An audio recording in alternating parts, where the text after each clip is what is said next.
अंबरनाथ मधले काँग्रेसचे 12ही नगरसेवकांनी आज भाजपच्या मध्ये प्रवेश केलेला आहे। रवींद्र चव्हाण आणि त्याचबरोबर गणेश नाईकांच्या उपस्थितीमध्ये हा प्रवेश झालेला आहे। काय नक्की तुमचं दुःख आहे? तुम्ही कोणत्या कारणामुळे भाजपमध्ये प्रवेश केला? आमचं दुःख आहे की आम्ही निवडून आल्यानंतर आमच्या प्रदेशाध्यक्षांनी किंवा कुठल्या नेत्याने आम्हाला साधा फोनही केला नाही आणि शुभेच्छा दिल्या नाही किंवा आम्ही त्यांच्याकडे भेटण्याची वेळ मागितली प्रदेशला, तर आम्हाला वेळही दिली नाही।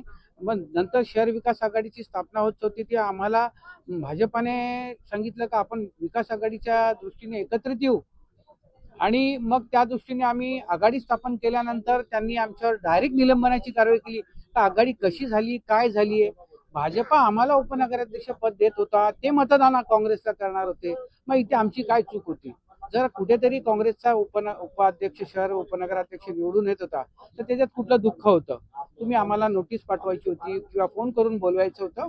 निलंबनाची कारवाई ही आम्हाला एक निवडून आल्यानंतर काँग्रेससाठी आम्ही निवडून आल्यानंतर एवढा चिकाटीने आणि काँग्रेस भाजपा सेनेच्या बालेकिल्ल्यात आणि आम्हाला ह्या पद्धतीने बाहेर ढकललं, तर कुठेतरी आमच्या पाठी कोणतरी हात म्हणून भाजपाने आम्हाला साथ दिली, हाक दिली आणि ती मी मान्य केली आणि विकासाच्या दृष्टीने आम्ही त्यांच्याकडे वळत झालो। काय सांगाल? पण तुम्हाला मतदारांनी जो मतदान केलंय तो काँग्रेसमध्ये तुम्ही होतात म्हणून तुम्हाला मतदान केलं आणि तुम्ही थेट नंतर भाजपमध्ये आले, मतदारांची प्रतारणा झाली असं वाटतं तुम्हाला? आम्ही काँग्रेसला ठाणे जिल्ह्यात अंबरनाथमध्ये टिकून ठेवलेलं होतं। आम्ही काँग्रेसने विकासाच्या जीवावर, काँग्रेसला धरून विकासाच्या जीवावर आम्ही आलेलो। पूर्ण कोकण पट्ट्यामध्ये काँग्रेस संपलेली असताना अंबरनाथमध्ये काँग्रेस ठेवली होती, पण ती जिवंत ठेवत असताना आम्ही लोकांना शब्द दिला का विकास करू। मग जर आम्हाला आता बाहेर काँग्रेसनेच बाहेर ढकललं, तर मग आम्हाला तर मार्ग विकासात कामं तर केली पाहिजे, जनतेची शब्द दिलेले पाळले पाहिजेत। तेच जर कामं नसती आणि कामं कोण करू शकेल, तर भाजपाचा नगराध्यक्ष, आमदार आहेत, प्रदेशाध्यक्ष आहेत, मुख्यमंत्री आहेत। कुठेतरी विकासाला चालना मिळेल, शहराच्या विकासाच्या दृष्टीने आम्ही भाजपाकडे वळलो। शिवसेनेकडून देखील काय विचारणा झाली होती का? त्यांच्यामध्ये प्रवेश करण्याचा काय तसा प्रस्ताव आला होता? नाही, नंतर शेवटच्या क्षणी आला जेव्हा आम्ही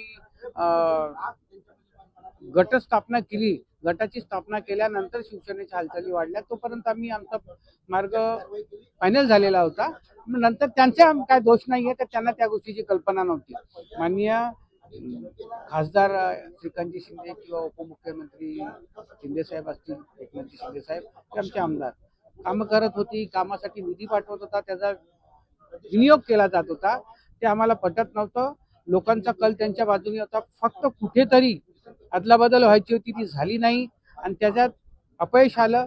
आणि आमचं असं म्हणणं आहे की शिवसेनेचे खासदार आमदार आम्हाला नेहमी सहकार्य करतात, पण आता दुर्दैव असं का आम्हाला कोणी हाक द्यायची होती, तर आम्हाला भाजपने प्रथम हाक दिली आणि मग आम्ही त्यांची हाक मान्य केली।